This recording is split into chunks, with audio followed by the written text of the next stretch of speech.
My name is Kevin Taylor. I'm 28 years old, originally from Detroit, Michigan, and I've always prided myself on being independent. I like to think of myself as someone who can handle being alone, who can take care of himself and won't buckle under a little solitude. That's part of why I decided to do this trip in the first place. I just bought an old RV from a retired couple outside Chicago, made a few mechanical fixes, restocked the essentials, and planned a week-long getaway somewhere quiet. The idea was to find a remote forest campground in the United States, well off the main tourist trails, and spend a few nights away from the world.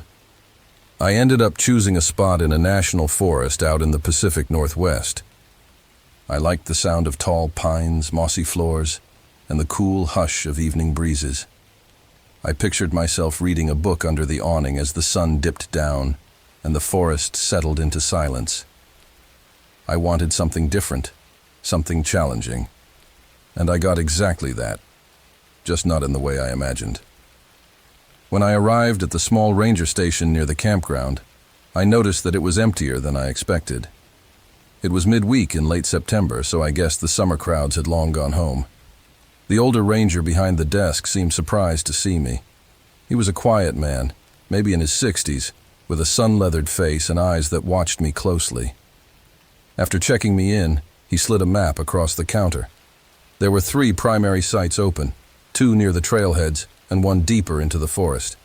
I asked for the most secluded spot. He gave me a look, something between caution and mild curiosity, and tapped on a tiny circle far from the main road. "Not many go out that far," he said quietly. "You'll be on your own." I nodded, pleased, and thanked him. The drive from the ranger station to the site took me along a narrow, rutted dirt road that carved through the thick forest. The deeper I went, the more the sunlight was choked off by the canopy.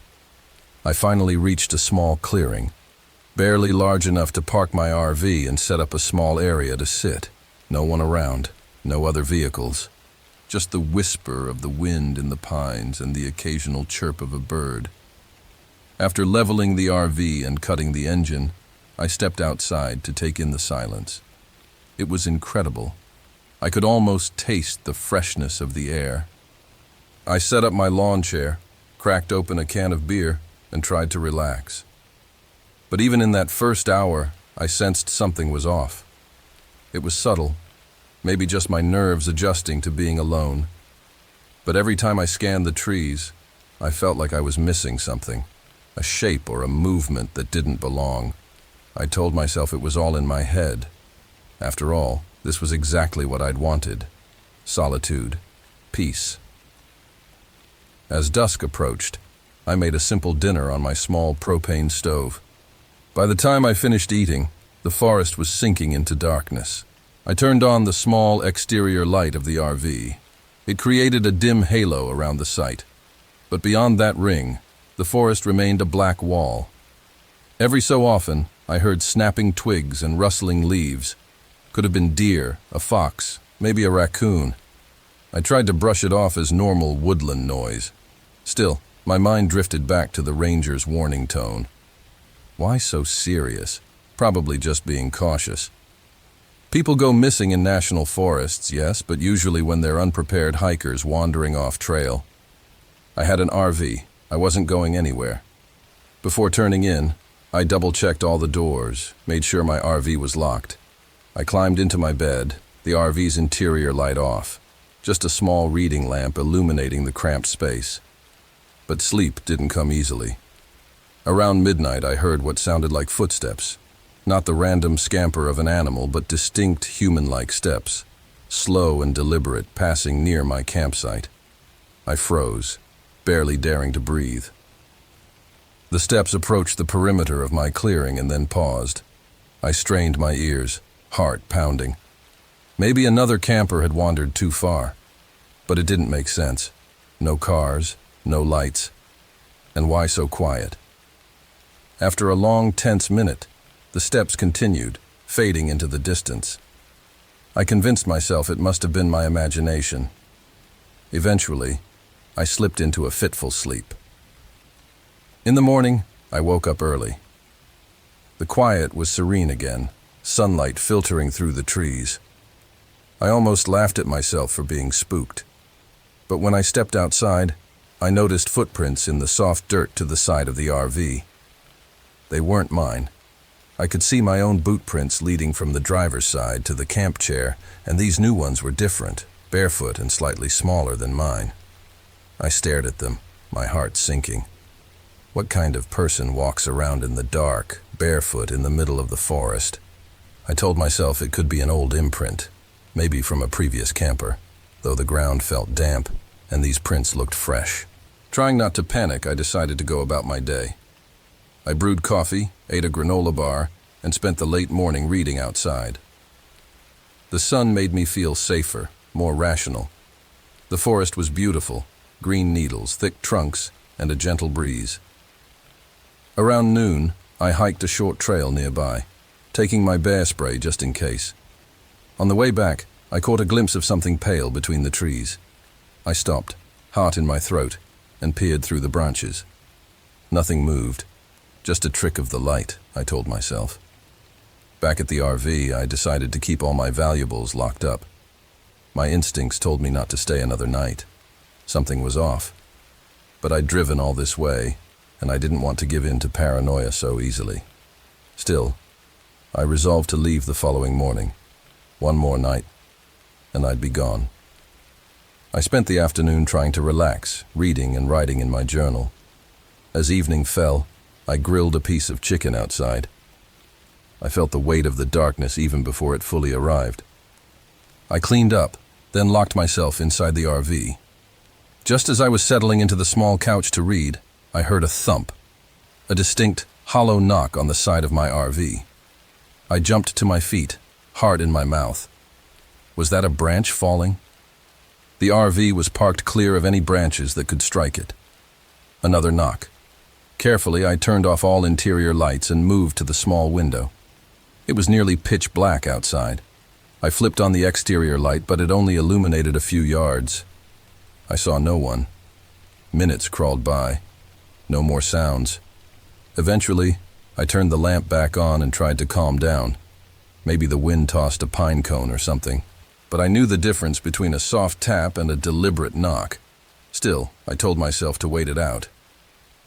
In the morning, I'd leave. Just a few more hours. Somewhere around midnight, I woke from an uneasy doze. I realized I'd drifted off on the couch. The RV was quiet, but I had this suffocating feeling that something or someone was nearby. I slid quietly toward the window, peering out into the darkness. That was when I saw it. A figure standing at the edge of the clearing, just beyond the reach of my light, almost impossible to see. I only caught it because of a subtle movement. They stood there, silent, watching. I don't know how long they'd been there. I don't know who it was. Man or woman, young or old. Just a human shape, utterly still. Fear surged through me. I considered opening the door and confronting them with my bear spray, but that seemed reckless. They were outside. I was inside with a lock. I reached for my cell phone. No signal, of course. I'd known that coming in. My mind raced. The ranger station was miles away. If I tried to drive out now, I'd have to open the door, go outside, and they could ambush me. I decided to wait until morning light, when I could see what I was doing. I told myself the RV was secure, but part of me knew that if they really wanted to get in, a determined person could find a way. I stayed awake the rest of the night, listening to every rustle. A couple of times I heard faint footsteps circling my RV. I swear I heard quiet breathing right against one of the windows, but I never saw the figure again. By the first gray light of dawn, I resolved to leave. I packed up my things hastily, storing them in cupboards. I grabbed my keys and prepared myself mentally. I was going to rush to the driver's seat, start the engine, and get the hell out. I took a deep breath, unlocked the door, and swung it open. The forest greeted me with silence and cold morning air. I scanned the clearing, no sign of anyone. I jumped down and hurried to the driver's side. My heart dropped. One of the tires was slashed, a clean, savage cut. The RV sat crooked. I hadn't noticed it from inside, but now it was obvious. I checked the others. The rear passenger tire was also flattened. 2 tires gone. I had a spare, but only one. Changing a tire alone would be hard enough. Changing 2 would be impossible without driving to a garage. I felt panic rising. I was stranded, at least temporarily. The only option was to hike back to the ranger station, but that was hours away on foot, and I wasn't sure I wanted to leave my RV behind. Maybe I could drive slowly on the rim, but that would ruin the wheel and possibly the axle. Also, I wasn't keen on stepping away with someone lurking around. I took stock of my supplies. I had enough food and water for a few days. I had a first aid kit, bear spray, a flare gun, just one flare, and a hatchet. I decided to barricade myself in the RV and wait. Perhaps whoever was messing with me would get bored and leave. Maybe I could wait until midday, when the forest was brightest, and attempt the hike out. The day passed slowly. I kept watch at the windows. No sightings. I heard nothing unusual for hours. The silence began to weigh on me. If they wanted to attack, wouldn't they have done it already? Maybe they enjoyed my fear, or maybe it was a local who didn't like campers intruding. I kept going over my options. Around mid-afternoon, I mustered the courage to venture out a few yards and see if I could spot any trail leading out. I carried my bear spray and hatchet. The forest was quiet, almost serene, and that somehow made it worse. I found no footprints, no signs of human presence, except the slashed tires. I felt eyes on me, though I saw nothing. My senses were on high alert, every snap of a twig drawing my gaze. After a short perimeter check, I retreated inside, locking the door again. The sun dipped lower, shadows stretching over the clearing. As night fell again, I forced myself to eat. I had to keep my strength up. I tried reading to calm my mind, but found I couldn't focus. Every sound outside my thin metal walls felt magnified. Just after dark, I heard a soft scraping at the rear of the RV. The hair on my neck rose. I lifted the window shade a fraction of an inch and peered out. I saw no one. Another scrape, like a knife against metal. I remembered the footprints, the figure, the slashed tires. This person wanted me terrified and trapped. They were succeeding. I turned off all lights and waited in the darkness. If they tried to break in, I'd have the element of surprise. I gripped the hatchet and kept the bear spray within reach. Time crawled. The scraping continued intermittently, sometimes at the side, sometimes near the door. It never came with enough force to break through, just enough to let me know they were there, playing this awful game. At some point in the early morning hours, I must have dozed off, because I jerked awake to a metallic clang. Someone was on the roof. I froze, every muscle tense. The RV rocked slightly as weight shifted above me. I couldn't fire the flare gun inside. It would start a fire. I listened, heart hammering, as they crawled around up there. Were they trying to block the vent? Break it open? I yelled then. "I have a gun!" My voice sounded shaky and desperate. Silence. The weight shifted, and I heard them jump off the other side, footsteps crunching away. Did that scare them, or did it amuse them? As the dawn light filtered in again, I realized I couldn't spend another night like this. I had to leave.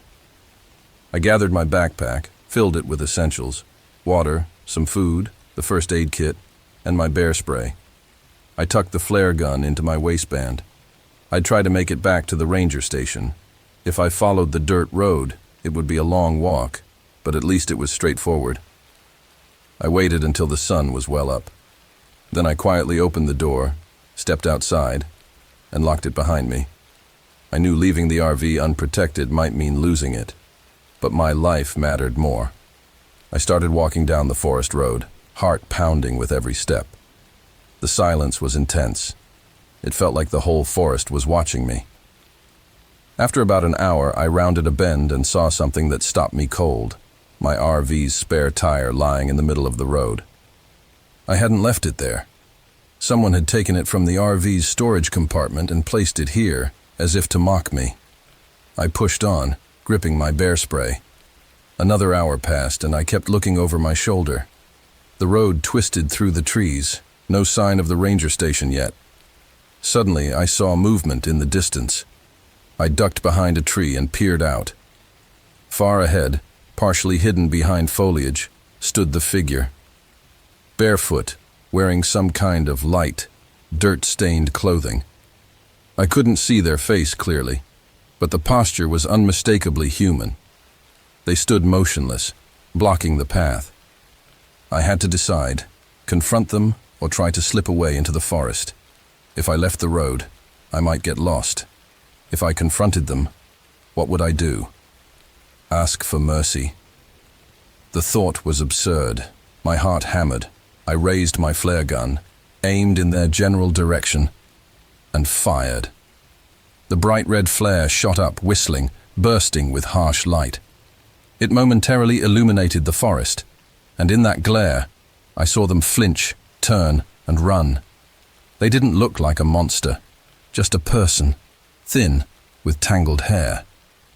They vanished into the woods. I knew the flare might bring help if someone saw it. Or maybe it would just bring more trouble. But I kept going, now running as best I could. My legs ached, my lungs burned. Every few hundred yards I checked behind me. Nothing. After what felt like an eternity, I spotted the ranger station's roof through the trees. Relief flooded me. I stumbled toward it, calling out. No answer. I found the door locked. Where was the ranger? I looked in through a dusty window, empty inside. I tried the radio on the porch. Dead. My mind whirled. Maybe the ranger had gone on patrol. Maybe they were done for the season. I searched around and found a utility shed. It was locked too. I had to keep moving. There was a main road about 5 miles from here if I followed the signs. A vehicle was sure to pass eventually. As I started down that road, I saw a pickup truck coming my way. I waved my arms, shouting. The truck slowed, a middle-aged couple inside looking worried. I scrambled to the passenger window. Please, I need help, I said, voice shaking. Someone's out there. I pointed back toward the forest. They let me in, eyes full of concern.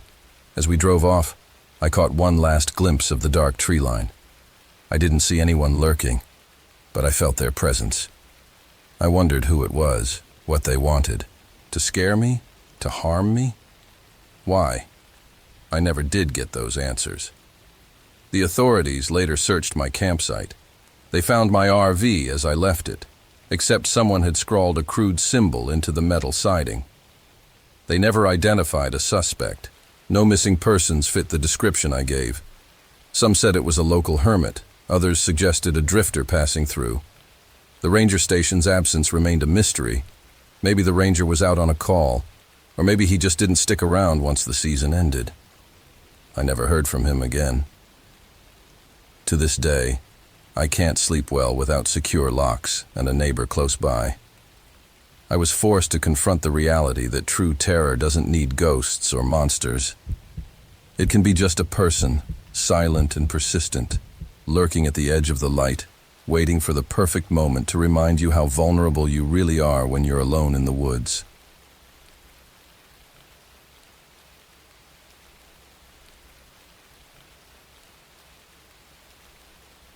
My name is Emily Rivera.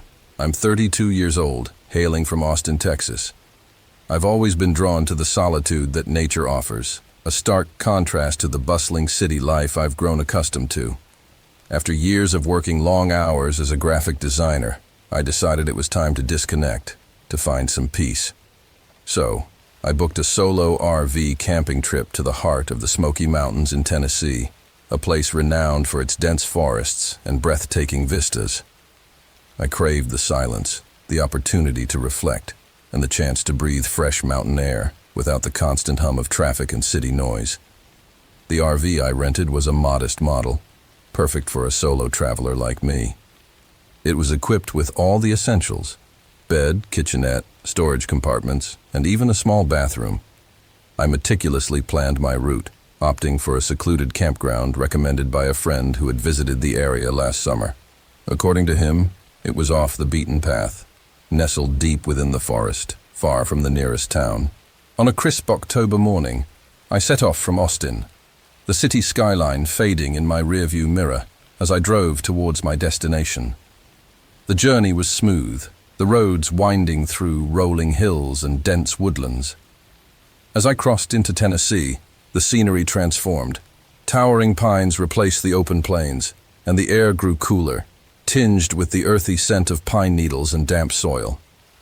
After a long day of driving, I arrived at the campground just as the sun began to dip below the horizon, painting the sky with hues of orange and pink. The ranger station was a small, rustic building, manned by an older gentleman with a kind face and a weathered uniform.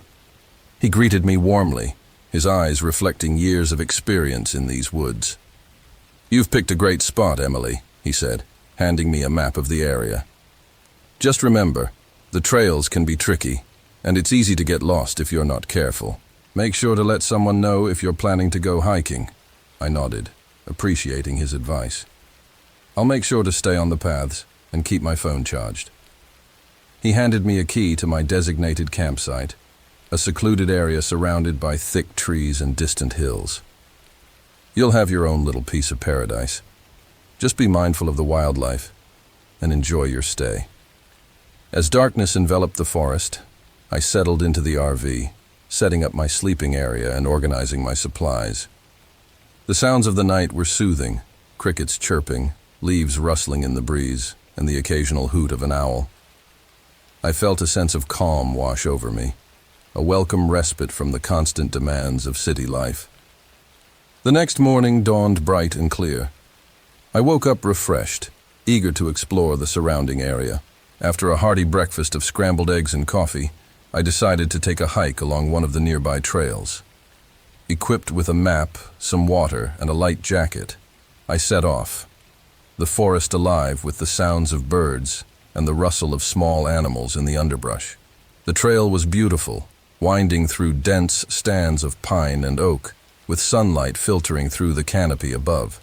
I marveled at the vibrant colors of the fall foliage, the oranges, reds, and yellows, creating a stunning tapestry against the deep green of the evergreens. As I walked, I felt a deep sense of connection to the natural world, a feeling I hadn't experienced in years.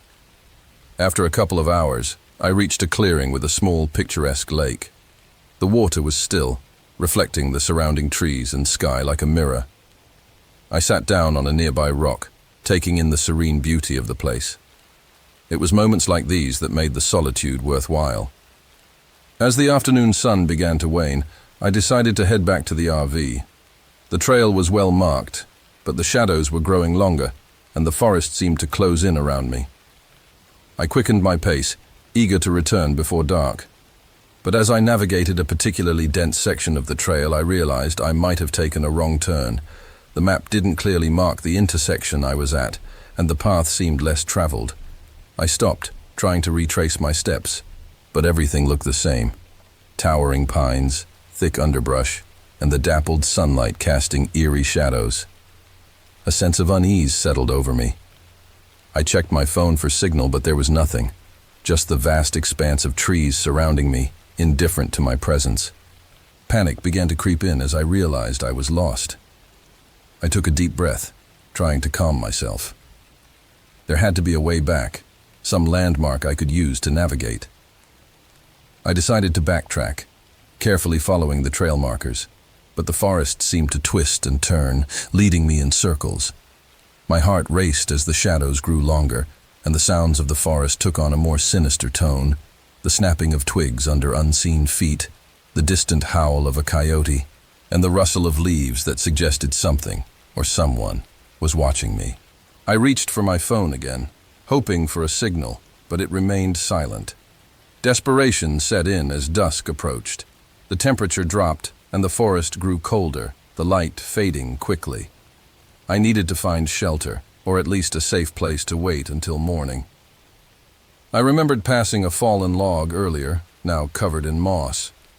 I decided to make my way there, hoping it would provide some cover from the encroaching darkness.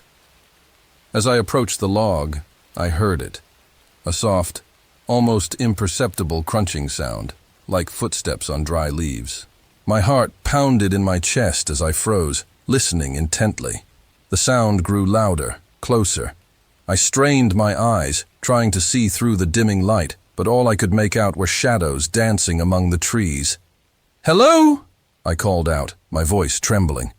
"Is anyone there?" No response. Just the continued sound of footsteps, now unmistakably approaching me.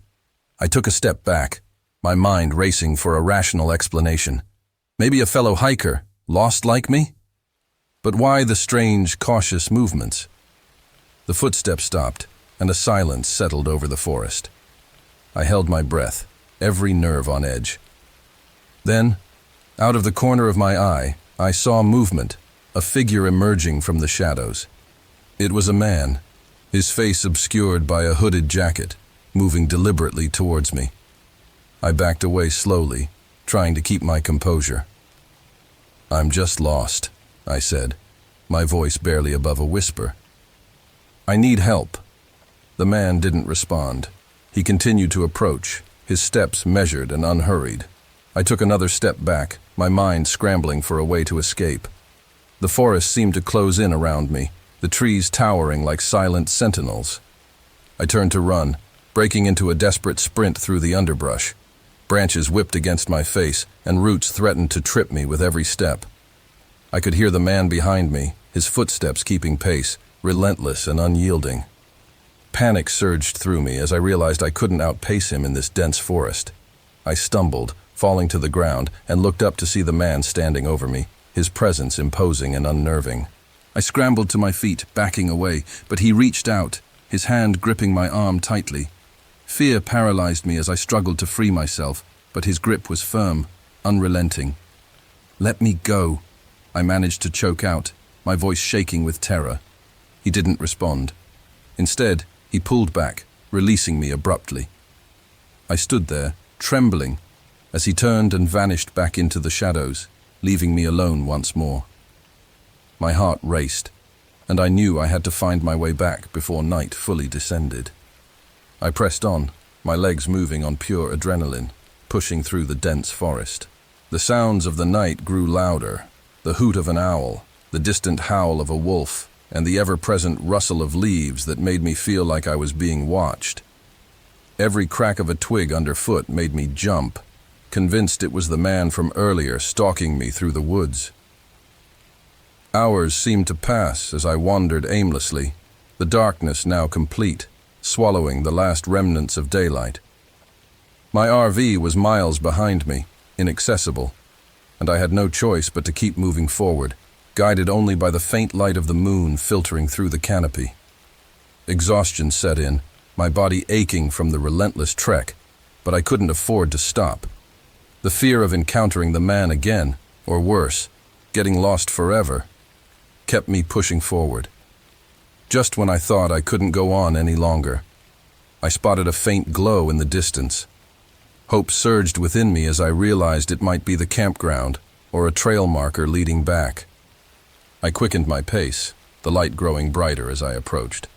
To my immense relief, it was indeed the campground, the flickering lights of other RVs and the distant outline of the ranger station visible through the trees. I stumbled into the clearing, breathless and covered in dirt and sweat, but safe. The ranger was there, his expression a mix of concern and relief. "Emily, I've been worried," he said, taking in my disheveled appearance. "What happened? Where have you been?"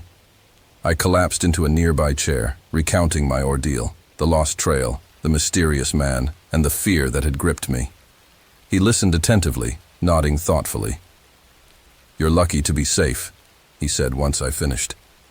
"There have been reports of a transient in the area, someone who's been seen wandering the trails at night. Not sure what his intentions are, but it's best to stay in the campground and keep your doors locked." I nodded, feeling a mix of relief and lingering fear. "Thank you, officer. I'll make sure to stay safe." He offered me a comforting smile. "We'll have more patrols out here, especially now that it's getting dark. If you need anything, don't hesitate to ask.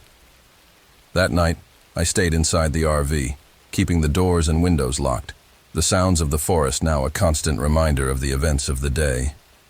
Sleep eluded me as I lay in my bed, every creak and rustle making me jump.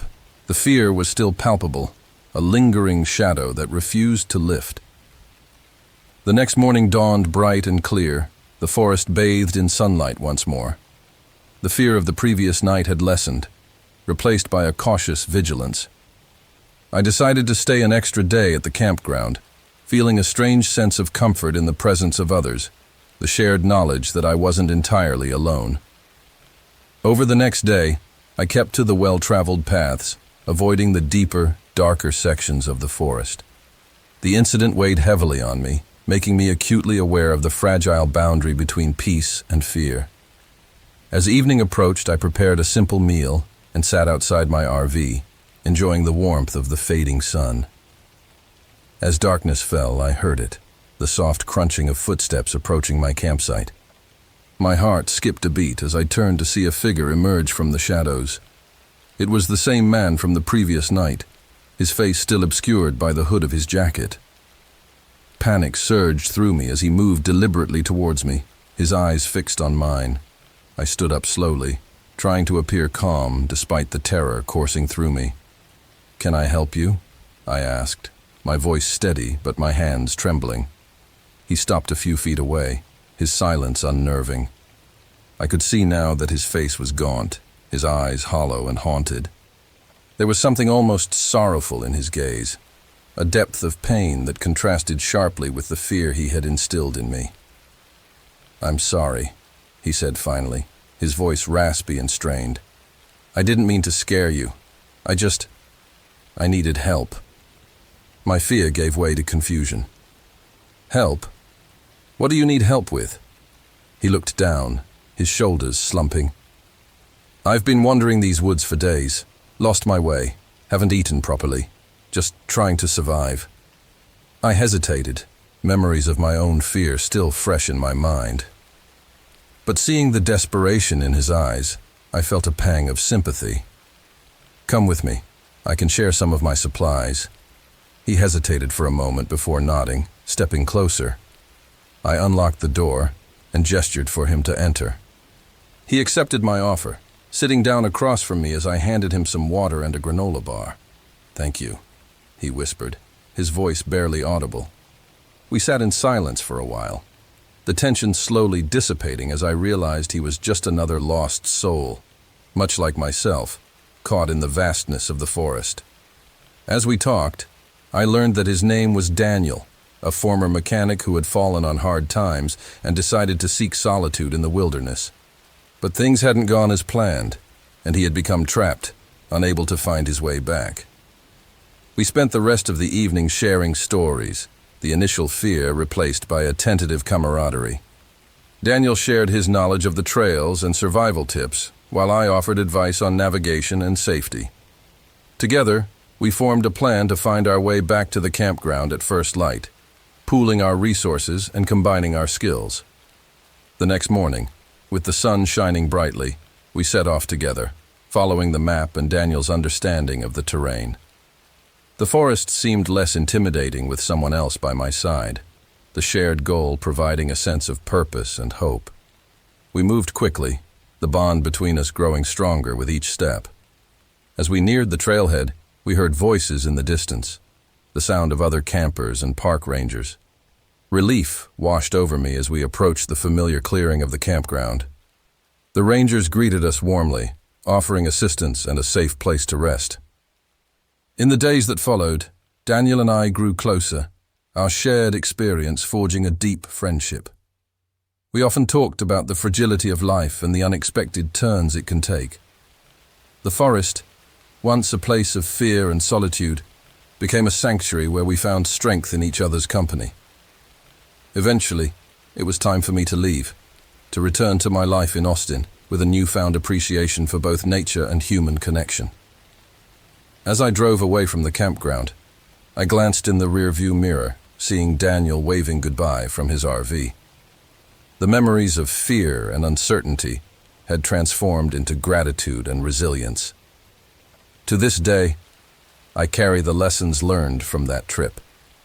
The importance of vigilance, the strength found in companionship, and the understanding that sometimes the shadows we fear are merely the reflections of our own vulnerabilities. The forest remains a place of beauty and mystery, a reminder that true horror doesn't always come from the unknown, but from the unexpected encounters that challenge us to confront our deepest fears. Epilogue. Months later, I received a letter from Daniel. He had found steady work back in town and had moved into a small apartment. The letter was simple, expressing gratitude for my help and sharing updates on his progress. It was a testament to the enduring bond formed in the heart of the Smoky Mountains, a reminder that even in the darkest moments, humanity and kindness can light the way.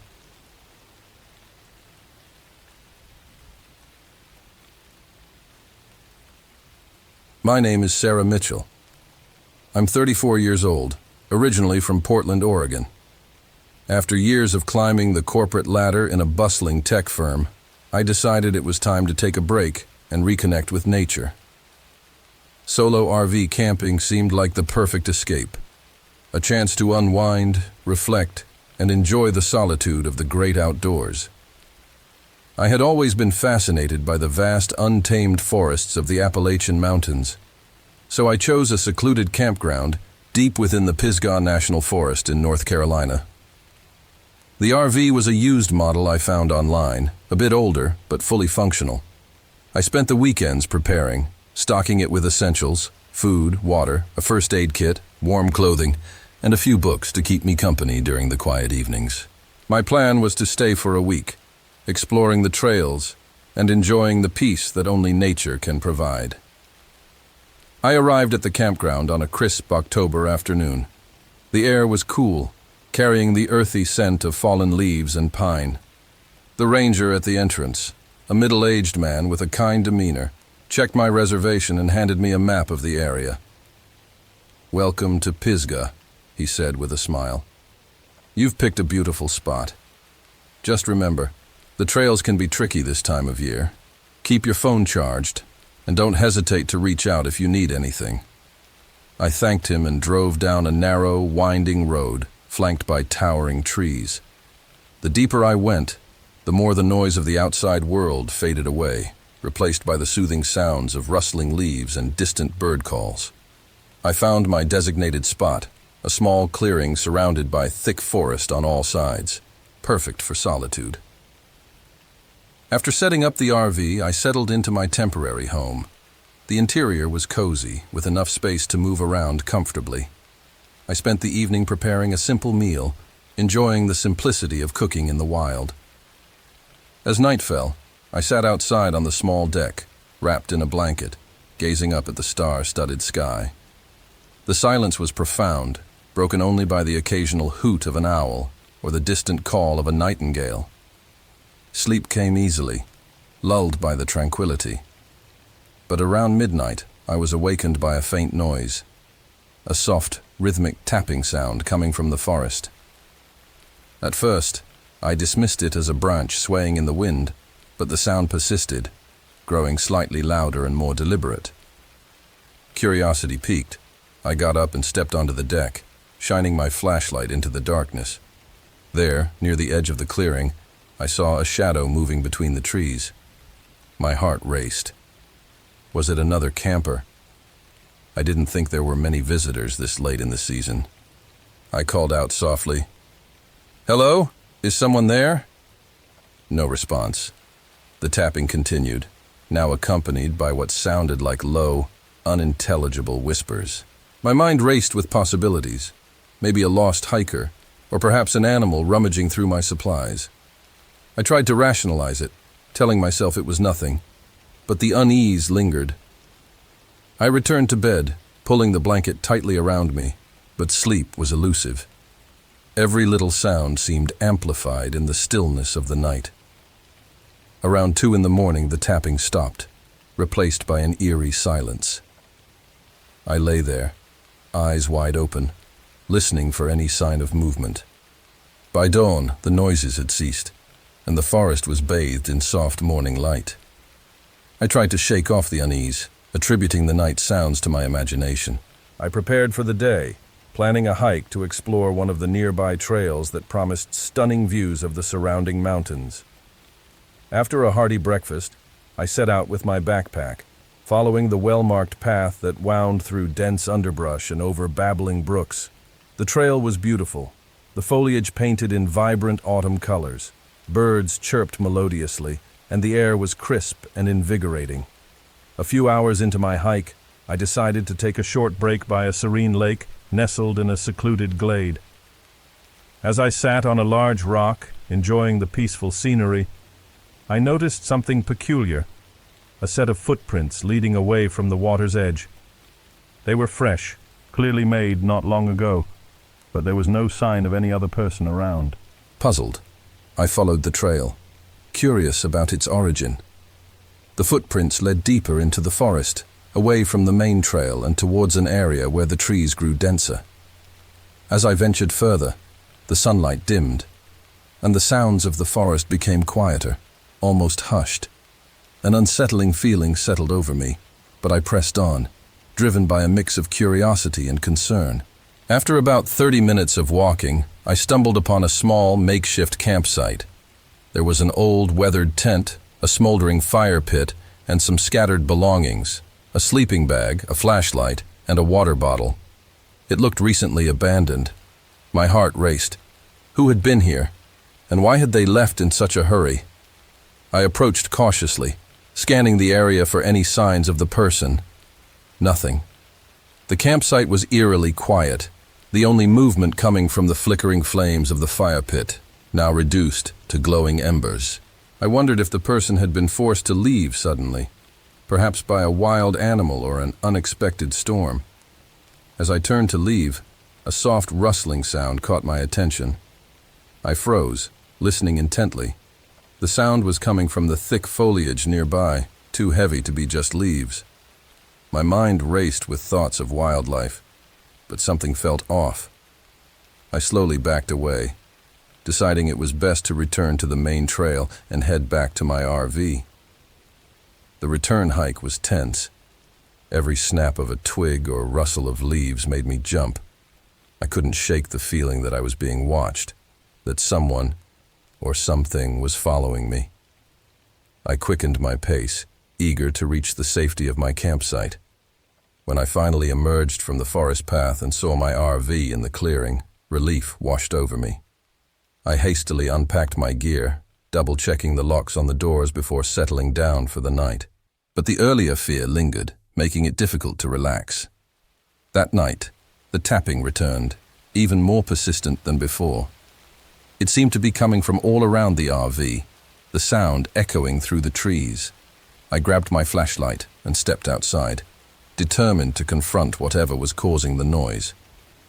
I shone the light into the darkness, searching for the source of the tapping. The beam of light swept over the trees, but I saw nothing. The sound continued, now accompanied by soft footsteps moving around the perimeter of the clearing. My heart pounded in my chest. Was someone trying to scare me, or was it something else?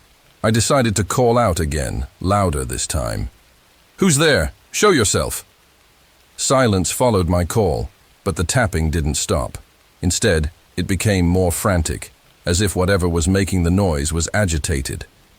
I felt a surge of fear and took a step back towards the RV. Suddenly, a loud crash came from the far side of the clearing, followed by the sound of something heavy being dragged across the ground. Panic set in. I retreated into the RV, locking the doors and drawing the curtains shut. My mind raced with scenarios. Someone trying to break in, an animal becoming aggressive, or maybe even a prankster seeking thrills in the dead of night. I grabbed my phone to call for help, but there was no signal. Alone in the wilderness, I felt utterly vulnerable. I tried to calm myself, reminding myself that most noises in the forest were harmless, but the fear was overwhelming, making it impossible to think clearly. I decided to stay inside, keeping my flashlight and a baseball bat I found in the storage compartment close at hand. Hours passed in tense silence. The tapping stopped, and for a moment, I believed the ordeal was over. But just as I began to relax, the sound returned, this time right outside the RV. It was a soft, persistent knocking, as if someone was trying to communicate. Mustering all my courage, I approached the window and peeked outside. The clearing was dark, the only light coming from the moon filtering through the trees. I saw nothing, but the tapping continued, now accompanied by what sounded like muffled voices. I called out again, my voice wavering. "Please, leave me alone." No response. The noises persisted, growing more intense and chaotic. It was as if the forest itself was alive, reacting to my presence. My mind struggled to make sense of it all. Was someone nearby trying to help, or were they the source of my terror? Desperate for answers, I decided to venture outside again, cautiously approaching the perimeter of the RV. The flashlight beam cut through the darkness, revealing nothing but shadows and trees. I moved slowly, scanning the area for any sign of movement. Suddenly, the flashlight flickered and went out, plunging me into complete darkness. My breath caught in my throat as I fumbled to turn it back on, my hands trembling. When the light finally flickered to life, I saw a figure standing at the edge of the clearing, a tall, shadowy presence that seemed to blend with the darkness. Frozen in fear, I stared at the figure, unable to move or speak. It stood there for a long moment, then slowly raised its hand in a gesture that seemed both inviting and threatening. Without warning, it turned and disappeared into the forest, leaving me alone once more. I backed away, retreating to the safety of the RV, my mind racing with fear and confusion. What had that been? A fellow camper? A lost hiker? Or something more sinister? I decided to wait until morning before attempting to leave, hoping that daylight would bring clarity and safety. I locked all doors and windows, keeping my bat close by as I tried to get some rest. But sleep was impossible, the fear keeping me on edge. The next morning, I awoke to a calm forest, the previous night's terror seemingly just a bad dream. I packed up my RV, determined to leave as soon as possible. As I loaded my belongings, I noticed something odd. The campsite I had discovered the previous day was no longer there. In its place was a neatly arranged pile of rocks, almost like a makeshift cairn, pointing deeper into the forest. Curiosity overcame my apprehension. I decided to follow the cairn, hoping it might lead me to some answers. With the map in hand, I ventured into the dense woods, the trail now less defined, but marked by the stones. The forest was quiet, the only sounds being the crunch of leaves under my boots and the distant calls of wildlife. After about an hour of hiking, I reached a small clearing with a natural spring. The water was crystal clear, and the area felt strangely peaceful. I sat down, taking a moment to collect my thoughts and drink some water.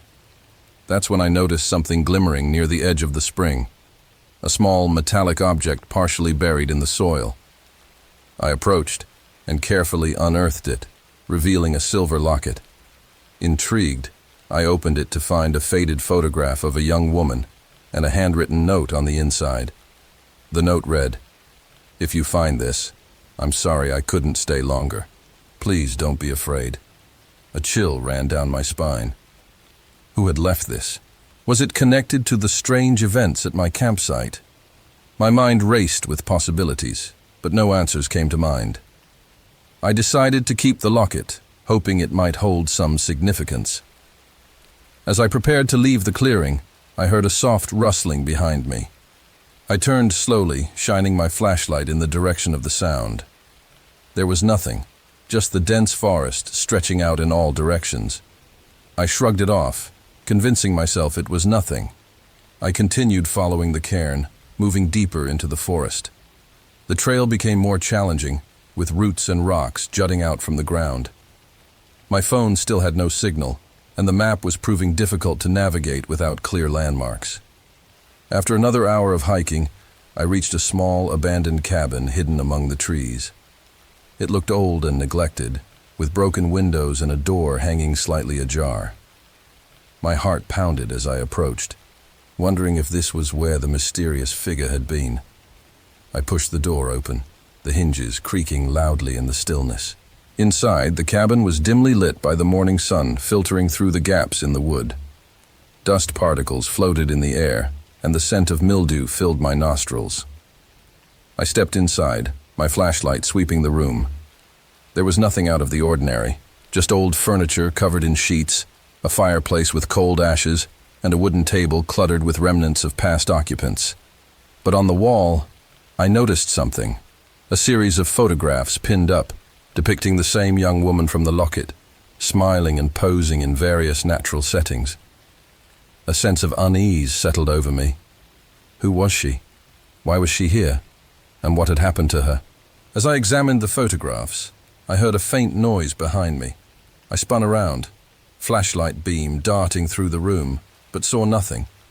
The air felt thick, charged with an unspoken tension. I decided it was time to leave, my instincts telling me to get out as quickly as possible. But as I turned to exit, the door slammed shut, plunging the cabin into darkness. Panic surged through me as I pounded on the door, screaming for help. But no one answered. Only the echo of my own voice bouncing back at me. I fumbled for the latch, trying desperately to open the door, but it wouldn't budge. The room felt suffocating, the walls closing in around me. I backed away, my mind racing with fear and confusion. What was happening? Was I being held here? In the corner of the room, I spotted a small window, too high to reach, but a sliver of hope flickered within me. I looked around for something to climb on, but the cabin was bare, offering no assistance. Despair settled in as the realization hit me. I was trapped. I sank to the floor, trying to calm my racing heart. There has to be a way out, I whispered to myself. I just need to stay calm. Minutes felt like hours as I sat there, listening to the silence that enveloped the cabin. Then, out of nowhere, the door burst open, and the figure from the clearing stood in the doorway. Fear gripped me, paralyzing my body. The figure stepped inside, revealing a middle-aged man with a rugged appearance and intense eyes that seemed to bore into my soul. "Who are you?" I demanded, my voice shaking. He didn't respond. Instead, he reached into his pocket and pulled out a flashlight, the beam piercing through the darkness. He pointed it directly at me, and I saw the sorrow and desperation in his eyes. "I didn't mean to scare you," he said softly, his voice tinged with anguish. "I just wanted someone to talk to." Confusion and fear warred within me. "Why are you here? What do you want?" He took a step forward, his expression pained. "I lost my way a long time ago. I've been wandering these woods, hoping to find someone who understands." Tears welled up in my eyes as I realized he wasn't a threat, just another lost soul seeking connection. "You need help," I said gently. "Let me help you." He looked down, his shoulders slumping. "I've been alone for so long. I didn't know anyone was still out here." I took a deep breath, trying to steady myself. "Come with me. We can go back to my RV. It's safer there." He hesitated for a moment before nodding, stepping away from the door. Together, we walked out of the cabin, navigating the dense forest towards my RV. The tension that had gripped me began to ease as we moved in unison, the shared goal providing a sense of camaraderie. As we reached the clearing, the morning sun cast a warm glow over the campsite. I led him to the RV, unlocking the doors and inviting him inside. He entered hesitantly, glancing around as if seeing the interior for the first time. "Thank you," he whispered, his voice barely audible. I offered him a seat and a warm cup of coffee, hoping to ease his apparent distress. We sat in silence for a few moments, the weight of our shared isolation settling between us. "Can you tell me your name?" I asked softly. He took a deep breath, looking up at me with tired eyes. James Carter." "James, why were you camping here alone?" I inquired, trying to piece together his story. He sighed, rubbing his temples. I needed to escape everything. The noise, the stress, the endless cycle of work and obligations. I thought being alone in the wilderness would help me find some peace, but instead, I've just become more lost, both physically and mentally. I nodded, understanding all too well the desire to find solitude amidst nature's embrace. I understand the need to disconnect. Maybe we can help each other. Over the next few hours, James and I shared our stories, the bond between us growing stronger as we opened up about our struggles and fears. He had been traveling through the Appalachian Mountains for months, seeking solace and a fresh start, but had lost his way after a series of unfortunate events, failed relationships, job loss, and a mounting sense of despair. As the day progressed, we worked together to make our way back to the main trail, using the map and James's knowledge of the area. The forest, once a source of fear, now felt like a place of healing and connection. We navigated the trails with newfound purpose, supporting each other through the remaining challenges. That night, back at the RV, I felt a sense of relief and gratitude. The fear that had plagued me seemed like a distant memory, replaced by a sense of companionship and hope. James and I sat outside, sharing a simple meal under the starry sky, the sounds of the forest now soothing rather than terrifying. As we sat in comfortable silence, James spoke up. "I never expected to find someone else out here. It's been so long since I felt like I mattered to anyone." I reached out, placing a hand on his shoulder. "You matter, James. We all do. Sometimes it just takes finding the right person to remind us." The following morning, we woke up early, the sun casting a golden hue over the forest. Together, we packed up the RV, ready to continue our journey with a renewed sense of purpose. The forest, once a place of fear and uncertainty, had become a sanctuary where two lost souls found each other and a path forward. As we drove out of the secluded campground, the RV humming steadily beneath us, I glanced over at James, who gave me a reassuring smile. The road ahead was long, but for the first time in a while I felt hopeful about what the future held. Epilogue months later, James and I kept in touch, our friendship growing stronger despite the distance. We met occasionally for hikes and camping trips, finding solace in each other's company and the beauty of the wilderness. The experience in the Pisgah National Forest taught me that true fear often stems from isolation and misunderstanding, and that reaching out can lead to unexpected and meaningful connections. The forest remains a place I visit often, not just for solitude, but to remember the bond that was forged in the shadows of fear and transformed into a beacon of hope. It serves as a reminder that even in the darkest moments, there is always a path to light, often found through the courage to reach out and connect with others.